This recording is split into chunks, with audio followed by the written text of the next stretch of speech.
Welcome back, or welcome if you're new. It's really good to see you today. My name is Vix, if you didn't already know, and this is my channel, Goddess of Gore, where I like to talk about horror, thriller, fantasy and sci-fi books. Today I would like to do a roundup of Q1, the first 3 months of the year.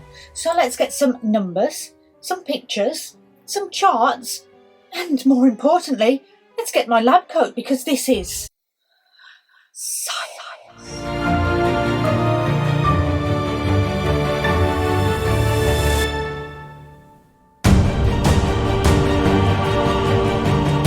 By the last day of March, I had read 49 books, split up by January, 18 books, February, 14 books, and March, 17 books. So,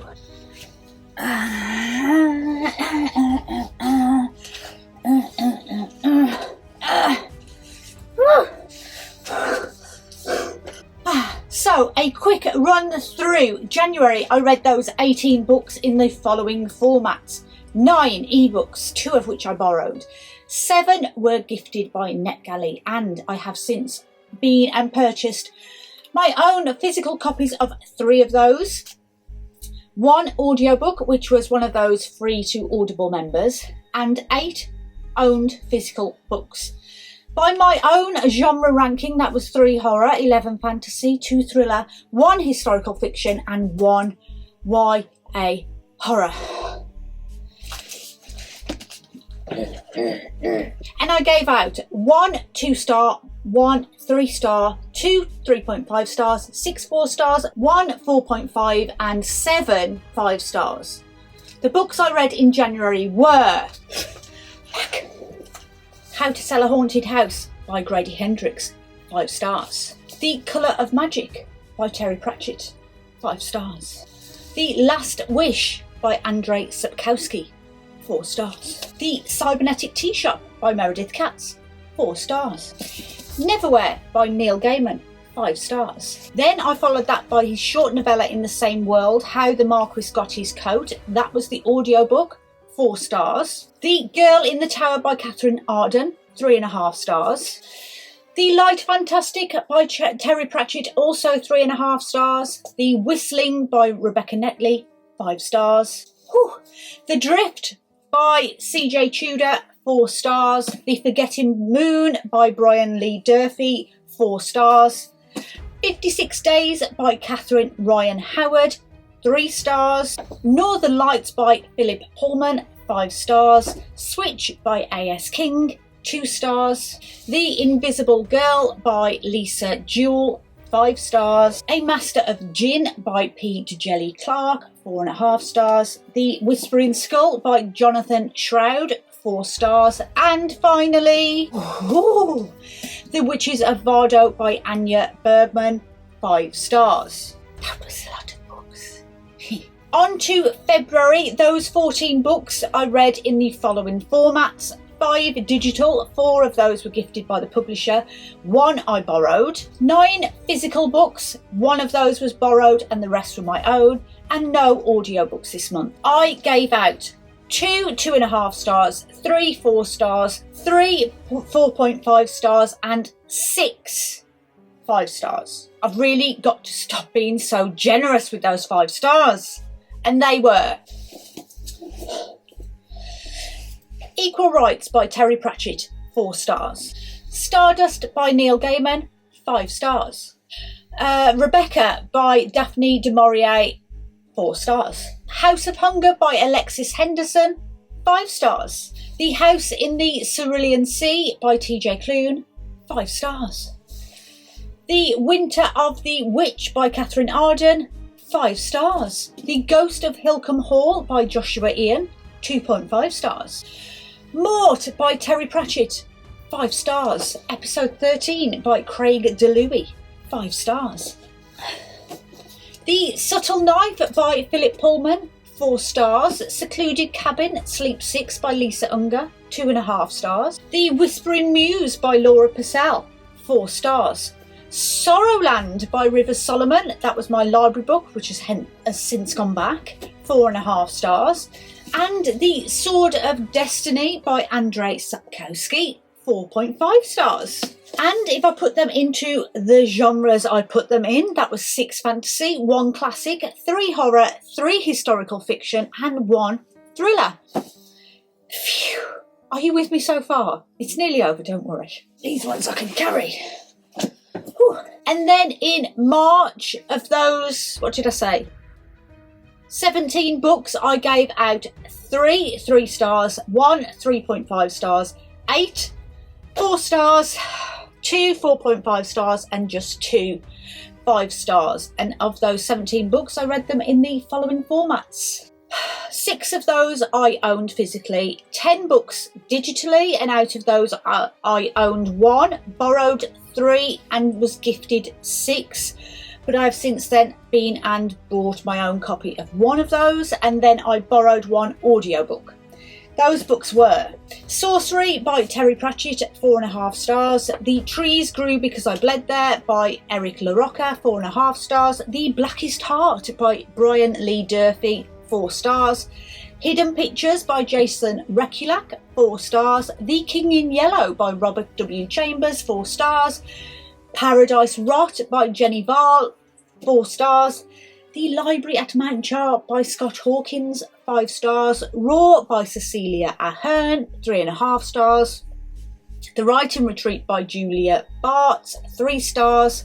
Smoke and Mirrors by Neil Gaiman, 3 stars. The Magician's Daughter by H.G. Parry, 3 stars. Weird Sisters by Terry Pratchett, 5 stars. Blindsighted by Karen Slaughter, 4 stars. The Hobbit by J.R.R. Tolkien, 4.5 stars. The London Science Society by Sarah Penner, 4 stars. Half a Soul by Olivia Atwater, 4 stars. And The Amber Spyglass by Philip Pullman, 4 stars. So over the following 3 months I have read 17,043, or the equivalent of pages. So let's look at some graphics. On the genres read chart, it is an enormous 25 fantasy, 9 horror, 5 historical fictions, and that's weird for me, 5 thriller and 2 contemporary. I'm blaming the week of weird. 2 classics, Who Am I? And 1 YA horror. And the ratings chart were 1 2-star, 2 2.5 stars, 4 3 stars, 3 3.5 stars, 16 4 stars, 7 4.5 stars, and 16 5 stars. I told you I was generous. Publication year. Now for that chart it took some actual research, so I hope you appreciate this. 1 was from the 1800s, 2 were from the 1930s, 3 from the 80s, 7 from the 90s, only 2 from the first decade of the 2000s, 9 from the 2010s, a massive 14 from the first 2 years of the 2020s, and 8 from this year. The year is 3 months old. I don't even know who I am right now. So back to the old pie chart for the format of books, and this one's quite simple, isn't it? And these don't include the ones I have since been out and bought the physical copies of. This is just the way I read them, and that was 22 physical books, 34, wow, 34 ebooks and 2 audiobooks. And then the ownership took me another deep dive. I owned 23 of the books I read. I borrowed 9 of them, and then I was gifted 17 of them, and using some amazing maths. So by my own ratings, I have 16 5-star books, and they were How to Sell a Haunted House, Stardust, The Witches of Vardo, The Library at Mountchar, The Winter of the Witch, The Colour of Magic, The Whistling, Weird Sisters, House in the Cerulean Sea, The Invisible Girl, Episode 13, Mort and Northern Lights, House of Hunger, The Colour of Magic, which I think I've already mentioned, and Neverwhere. And then if I take off any rereads, we are left with just 8, and they are Episode 13, Invisible Girl, How to Sell a Haunted House, The Witches of Vardo, The Whistling, House of Hunger, The Library at Mountchar, and The Winter of the Witch. What were the best 3 books of the first 3 months of 2023? And these are equal first, so in no order at all. The Witches of Bardo, without a shadow of a doubt. I loved it and ran out immediately to buy a copy when I finished it. Episode 13. I think this book is just so different, and it really got my imagination flowing. I could really imagine this being an actual episode of one of those ghost hunting shows on TV. My only regret was that I wish I had had the audiobook instead, because I have heard how amazing it was, and I think it might have been a better way to read it. And the third book, How to Sell a Haunted House. You know what? As much as I loved all of these books, and when I was planning this video out, I was originally going to put Lisa Jewell in the top 3. But I thought I can't, because then I want House of Hunger to be there. And then which one would I take off? Maybe I should have just picked the top 5. But anyway, I put Hendrix in the frame. I'm basic, no going back. And that's it. That's the end of the wrap-up of the first quarter of the year and my top 3 books of the year so far. I know I'm predictable, but what can you do? Thank you so much for watching and hanging out with me today. If you got this far, that is. I appreciate every like and new subscriber and old subscriber that comes on board this little channel of mine, floating across the enormity of booktube. I will leave you with a quote from the Witches of Bardo this time. There are no witches in our village, Ingeborg, but the devil does exist. Look into the eyes of our accusers and you'll see him there. Make some good book choices this week, my friends, and I hope to see you all again soon. Until next time, bye-bye. Now, let's do some actual softness. I'm gonna start again, and I'm gonna use this footage.